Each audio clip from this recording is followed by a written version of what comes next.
자, 그러면은 새로운 인류 공동체. 예, 새로운 인류 공동체라 그러니까 그러면 뭐 옛날 공동체가 있느냐? 글쎄 있다고 볼 수도 있고 없을 수도 볼 수 있는데요. 예를 들면 뭐 유엔 같은 것도 엄밀히 보면 이제 공동체라고 볼 수도 있는데 사실 유엔이 공동체라고 보기 좀 어렵죠. 그래도 이제 그 유엔이라는 기구가 있어서 사실 예를 들면 이제 우리나라 한국전쟁이 일어났을 때 유엔에서 유엔군 보내줬잖아요. 그래갖고 우리나라를 도와줬잖아요. 그런 면에서 보면은 유엔도 어느 정도 역할을 했는데 사실 오늘날에 와서는 그다지 좋은 역할을 하고 있지는 않죠. 그런 의미에서 볼 때 이 유엔이 제대로 된 인류 공동체냐 생각할 때 그냥 뭐 긍정적인 답을 낼 수는 없습니다.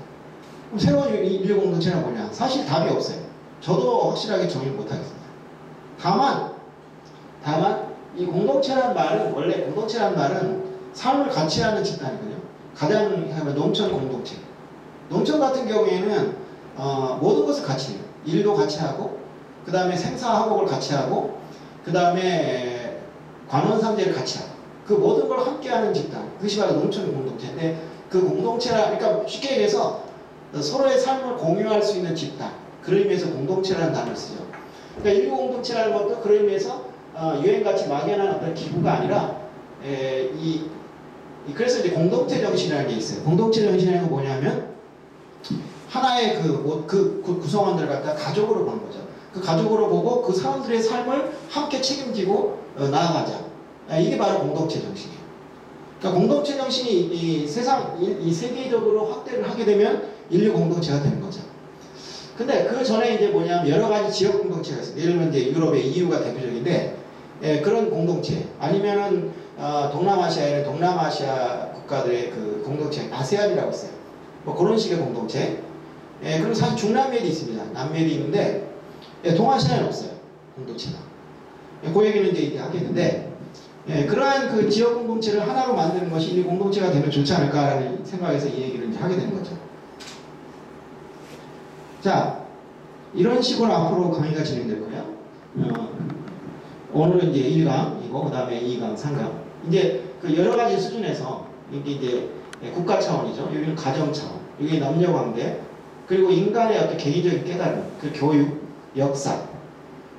그런 식의 어떤 그 미크로 레벨, 아주 그 세세한 레벨에서부터 커다란 레벨까지 다 합쳐져가지고 이렇게 여러 가지 강의를 하고, 마지막에는 인류 전체의 공동체로 다시 이제 비결되게 되는 거죠.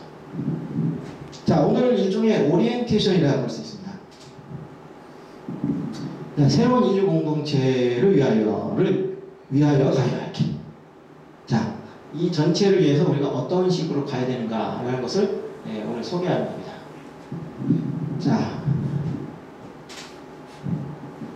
자, 여러분들 뭐 안중근 의사를 모르는 사람 없겠죠?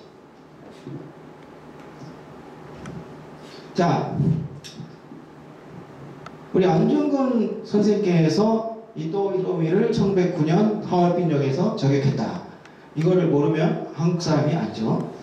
자, 그런데 사실 그 인터넷에서 그 논쟁이 되는 여러 인물들이 있는데 그 중에 한 명이 안중근이에요. 근데 안중근, 그 다음에 유관순, 이순신 이런 인물들은 사실은 지존입니다. 비난을 해서는 안 돼요. 비난하면 큰일 납니다. 자, 그런데 여러분들 안중근에 대해서 어떻게 생각할지 모르겠네요. 우리 어떻게 생각해? 안중근 의사가 이토 히로부미를 죽인 그 사건에 대해서 왜 죽였을까? 우리 국가를 위해서. 국가를 위해서인데 왜 하필 이토 히로부미를 1909년 하얼빈에서 죽여야 됐을까?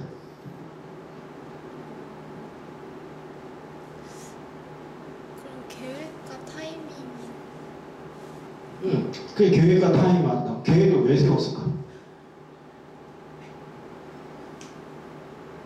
어떻게 생각해?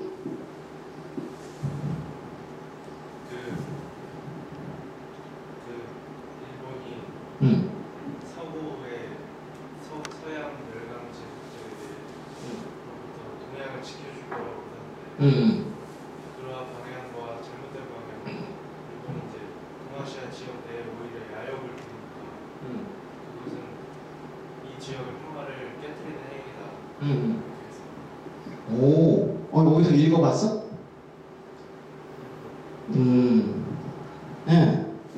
그러니까 뭐냐면 아마 민정이처럼 모르는 게 정상일 거야. 어쩌면 현행이는 지난번에 나하고 얘기한 것 때문에 공부를 했을지도 몰라. 근데 우리가 모르면 어떤 생각을 하냐면 이토 히로부미가 우리나라 와서 이제 그 핍박을 했단 말이에요. 핍박을 했으니까 괘씸해서 보복으로 죽였다 생각할 수도 있고, 아니면은 이토 히로부미가 제일 일본에서 유명하고 큰 인물이기 때문에 죽였다 생각할 수도 있어요. 그 말도 틀린 말은 아닙니다. 그 말은 꼭 틀린 말은 아닌데, 근데 한 가지 얘기는 그럼 왜 죽여야 되냐? 야, 그거 죽인다고 무슨 세상이 바뀌느냐? 이런 생각도 하실 거예요. 저도 옛날에 그런 의문을 가졌어요. 그러니까 사실은 옛날에 제가 그 안중근 의사를 별로 안 좋게 본 적이 있어요. 그냥 이건 또 하나의 테러리스트가 아닌가. 멀쩡한 사람을 괜히 죽인 거 아닌가. 그러니까 아무리 더구나 또 안중근이 또 천주교신다란 말이에요. 그러니까 사람을 쓸데없이 죽이는 게 과연 좋은 것이냐 이런 생각을 하죠. 뭐 지금도 그런 생각을 할 수 있어요. 자, 그런데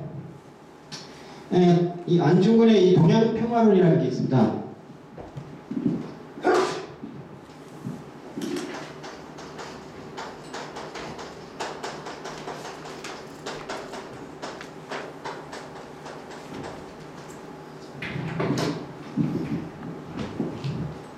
학생, 동양평화론이라는 말 들어봤어? 아니요. 못 들어봤지? 나도 저거 들어본 지 10년 안 됐어요, 사실. 현행이는 언제 처음 들어봤어? 동양평화론이라는 단어를.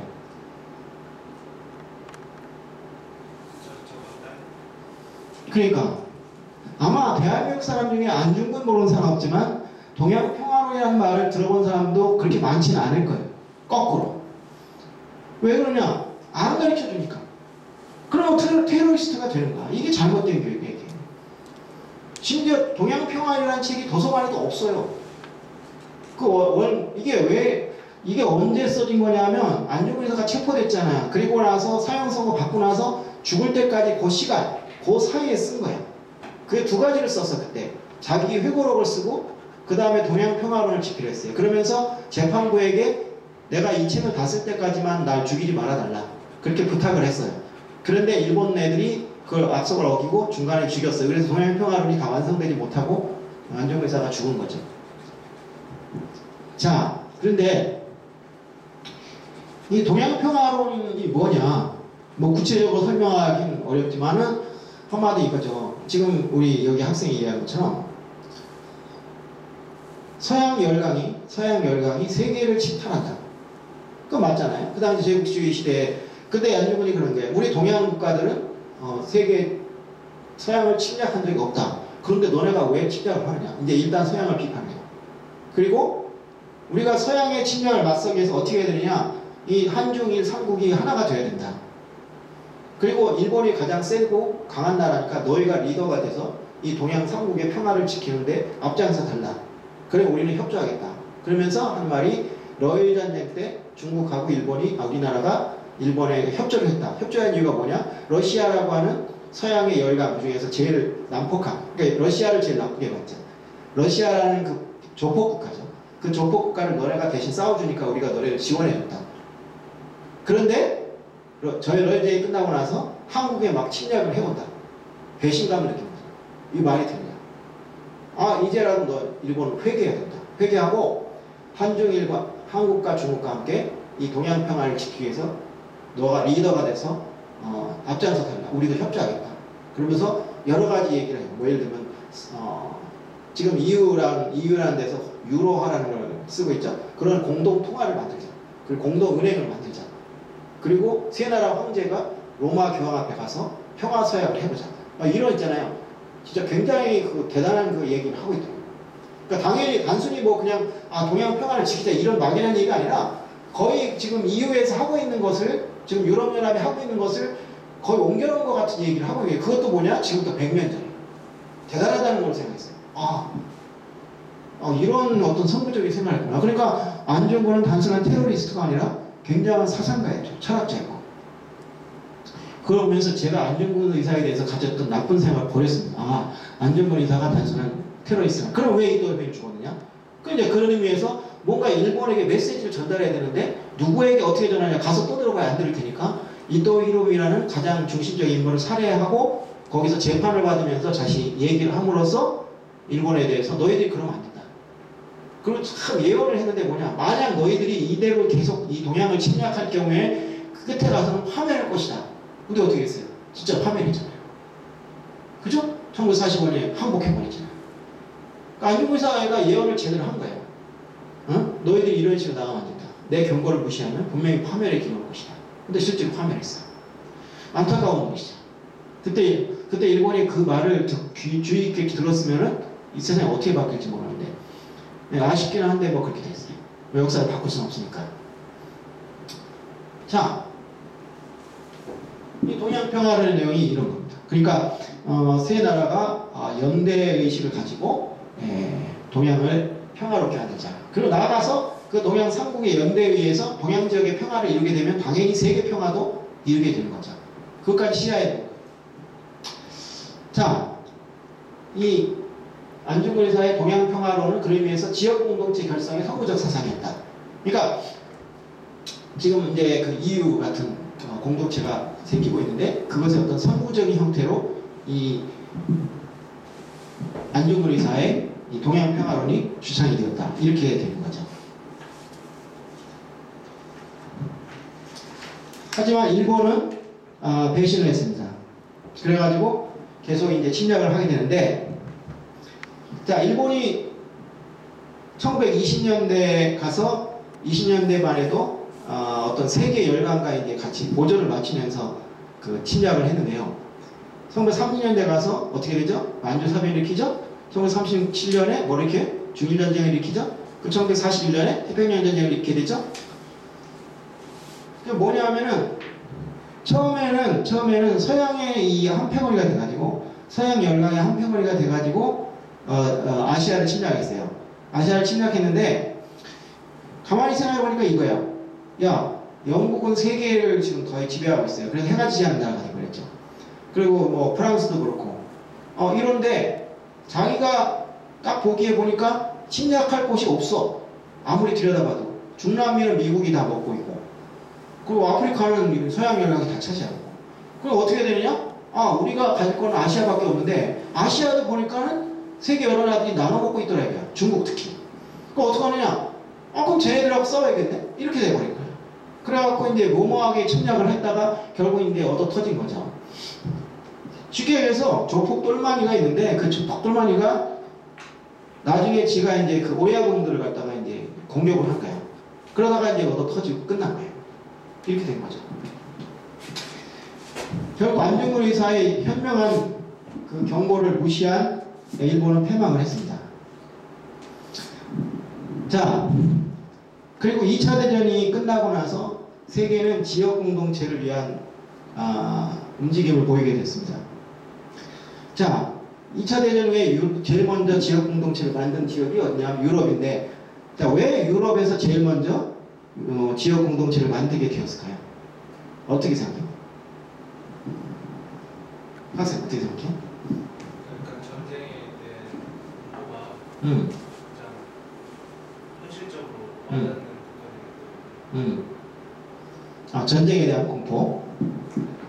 또 다른 이유 없을까? 그리고 이제 미국이라는 새로운 패권국가가 등장했는데 전쟁을 치르느라고 세력이 많이 약화됐기 때문에 연합 공동체로서 대응을 해야 된다.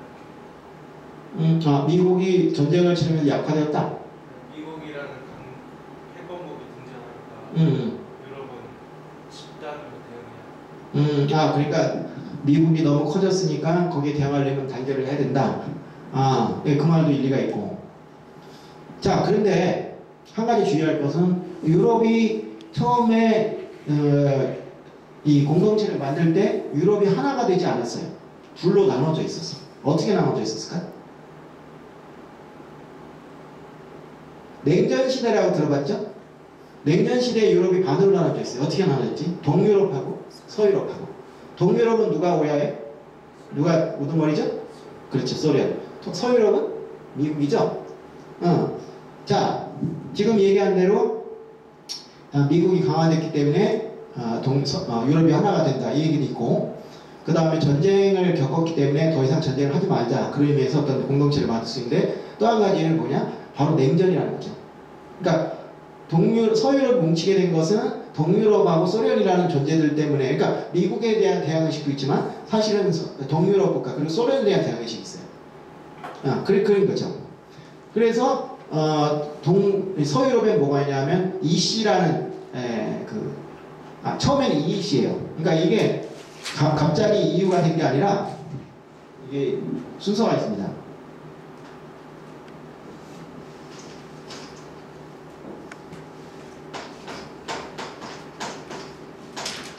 처음에 EEC라는 공동체는 EEC. EEC라는 게 뭐냐? 유로피안 이코노미 커뮤니티. 유럽 경제 공동체. 이것이 결성이 되고요. 그 다음에 그게 EC가 됩니다. EC가 되는 게 왜냐면 1967년이에요. 요것은 1950년. 이렇게 되죠. 네. 그리고 이것이 EU가 되는 게 어디냐면 1993년입니다. 그러니까 EC 경제 문제로 공동체가 됐다가 EC 아예 그냥 통합 경제 공동체가 됐다가 요것까지만 해도 그냥 국가별 연합이었는데 요것이 EU라고 하는 유럽 전체의 공동체가 된 거죠. 자, 그러면 여기 그에 비해서 동유럽은 뭐냐면 동유럽은 코메콘이라는 게 있어요. 코메콘. 요것은 공산주의, 사회주의 연합이에요. 사회주의. 이 두 가지가 이제 대립을 한 거죠. EC하고 EEC가 있을 때는. 그러다가 EU가 생기면서 이것이 합치가 돼가지고 이렇게 플러스가 된 거예요. 그래서 EU가 된 거죠. 그러니까 요 단계만 해도 대립 구조가 어떻게 되냐면 동과 서였어요. 동과 서. 그러니까 지난번에 이제 그 일본사 얘기 좀 했는데 뭉치려면 적이 필요합니다. 뭉치려면 적이. 근데 이 냉전 시대에는 동유럽과 서유럽의 대항관계 그리고 미국과 소련의 그 대항관계 이것이 있어가지고 뭉치게 된 거예요. 동서로 따로. 그런데 그게 이제 그 냉전이 끝나면서 하나가 돼버린 거죠. 하나가 됐는데 그 하나가 됐을 때는 이번에는 뭐냐면 유럽이라는 지역이 하나가 돼가지고 이제 미국이라든지 이런 일본이라든지 이런 데하고 이제 좀 대항할 수 있게 힘을 갖자. 그런 의미에서 EU라는 것이 생긴 거죠. 이 유럽이 이제 그 어떻게 보면은 이 지역 공동체 선구가 되는데 그 선구가 되는데 여러 지역에서 이 지역 공동체가 활발하게 생기게 돼요. 그래가지고 이 동아시아, 동남아시아에서는 아세안이라는 아세안.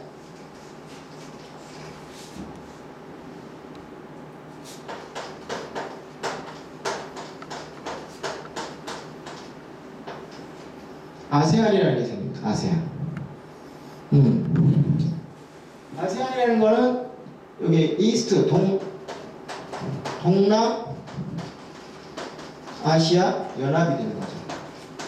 요것이 생긴 게 1967년입니다. 예, 이거 말고도 이제 여러 가지 지역 공동체가 여기 생기게 되어 있습니다. 생겨요. 자, 그런데 이런 지역 공동체는 과연 어떤 의미를 갖느냐? 자, 여러분들 공동체라는 거 아까 이제 농촌에 대한 얘기를 했지만은 자, 여러분들 한번 상상을 해봐요. 농촌이라는 게 어떤 것인지. 도시와 농촌의 차이는 어떨까? 도시와 농촌 여러 가지 차이가 많이 나지만 공동체라는 의식, 공동생활이라는 면에서 볼 때 어떤 쪽이 좀 더 공동생활을 한다는 의식이 좀 강할까요? 농촌입니까? 도시입니까? 농촌이죠. 자, 여러분 생각해 보세요. 민정이 아파트 살아, 일반 주택에 살아? 아파트 살지. 그 복도식이야, 계단식이야? 뭔지 몰라? 복도식, 계단식. 계단식. 복도식이라는 건 이제 복도가 쭉 있고 이제 문이 쫙 있는 거고, 계단식은 이제 계단 올라가면 양쪽에 있는 거. 그럼 맞은편 집이 있죠. 그 맞은편 집하고 얼마나 친해? 그냥 인사하는 정도지.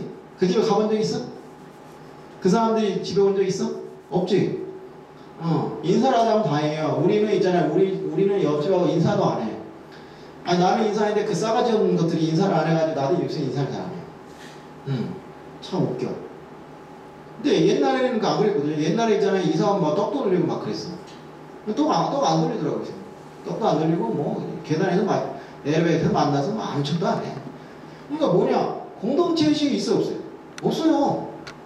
그러니까 공동체라는 거는 그냥 같이 사는 게 아니야. 근데 그게 이유가 있어. 왜 그러냐? 자, 농촌을 우리가 생각해봐요. 농촌이라는 데는 주로 뭘 하고 살죠? 어떤 일을 하고 살죠? 농사죠. 농사를 버스 타고 가서 해요? 아니면 그 집 근처에서? 근처에서 하죠. 그러니까 뭐예요? 내가 농사를 짓다 보면은 일손이 필요할 때 옆집한테 도움을 청해야 되겠죠. 옆집도 마찬가지죠.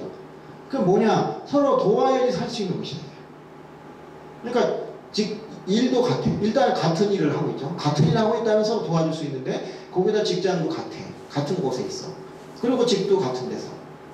그러니까 자연스럽게 서로 유대관계가 강해졌었고, 그리고 또 뭐냐면 지금은 안 그러지만 옛날에 농촌에서는 대대손손이 계속 같이 살았어. 그러니까 언젠가는 서로 사돈이 될 수도 있고 또 친척이 될 수도 있고, 그 지역에 있는 사람들은 몇 대를 같이 살기 때문에 친척도 되고 친구도 되고 다 한단 말이야. 학교도 같이 다녀. 그렇잖아요. 뭐 농촌에 학교가 두세 개 있겠어. 딱 하나 있단 말이야. 그러니까 내 옆집 아이가 내 동창, 내 선배, 내 후배란 말이야. 고향 선배 후배 무섭죠. 나 그게 참 시골 사는 사람이 부럽더라고. 시골에 살아본 적 없지? 없지? 나도 없어요. 없는데 시골 출신들 여기 요새 대학 다니다 보면 뭐 시골 출신들도 좀 만나지 않나? 뭐 고향 친구 뭐 동창 이런 얘기 하지 않아? 그렇다니까 부럽더라고. 되게 부럽더라고. 걔네들은 막 겹쳐. 뭐 동창도 되지, 거기다가 뭐 고향 친구도 되지, 뭐도 되지. 거의 뭐 친척이랑 마찬가지. 그게 바로 공동체인데, 자, 아까 얘기했잖아요. 자, 유엔이 공동체가 될 수 있냐? 어떤 면에서 부족하냐? 자, 유엔이 공동체가 될 수 없는 거.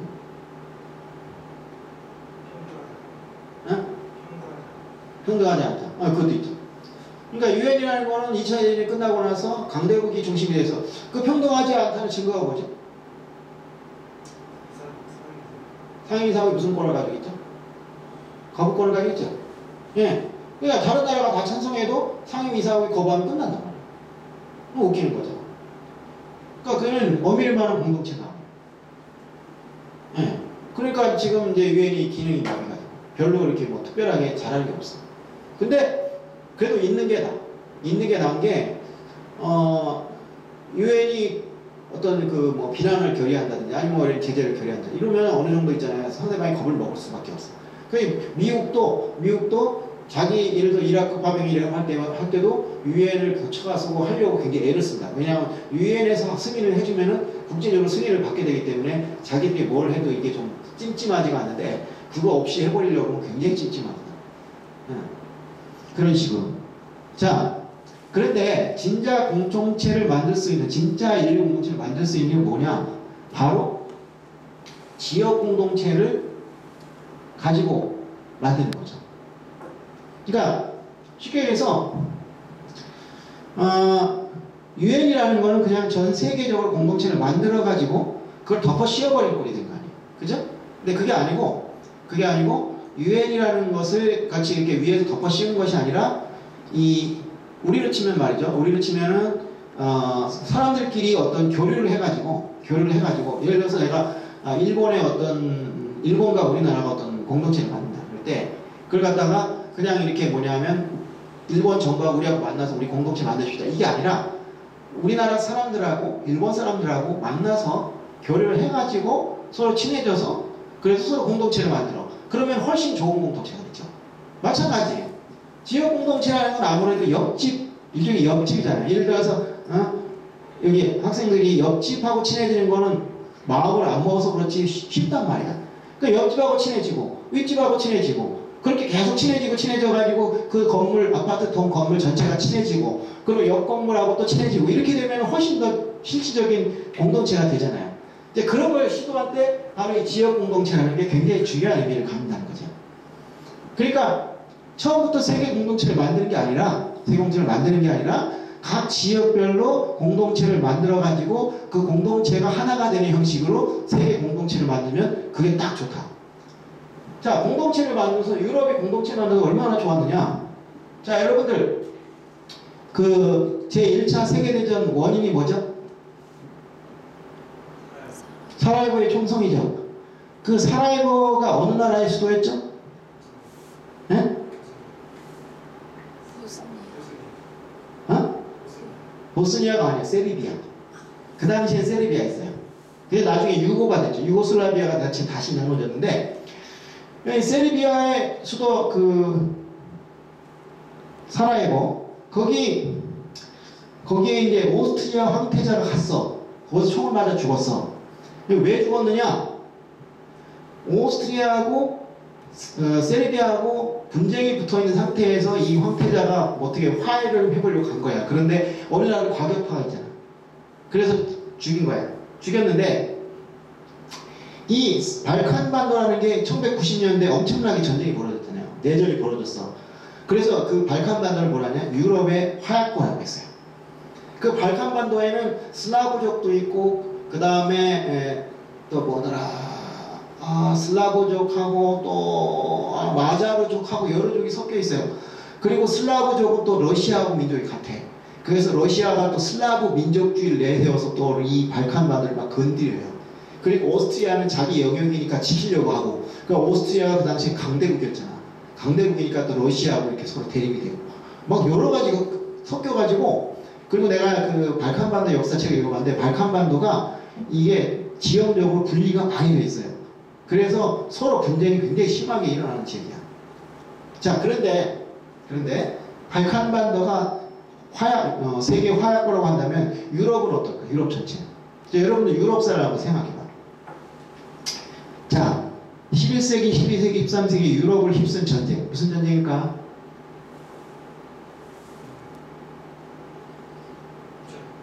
십자가 전쟁. 자, 그리고 그 다음에 무슨 전쟁이라냐? 백년전쟁이라 했어요. 영국하고 프랑스.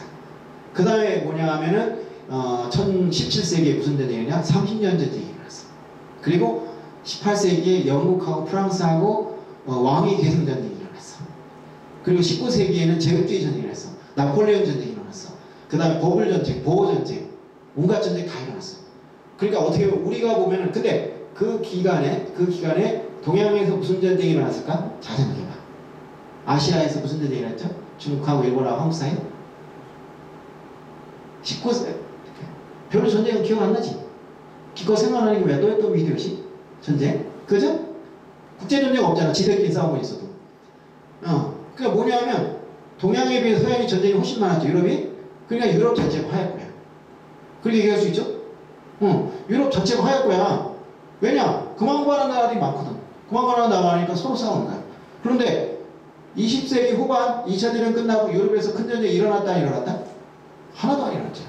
왜 그럴까? 공동체가 생기니까.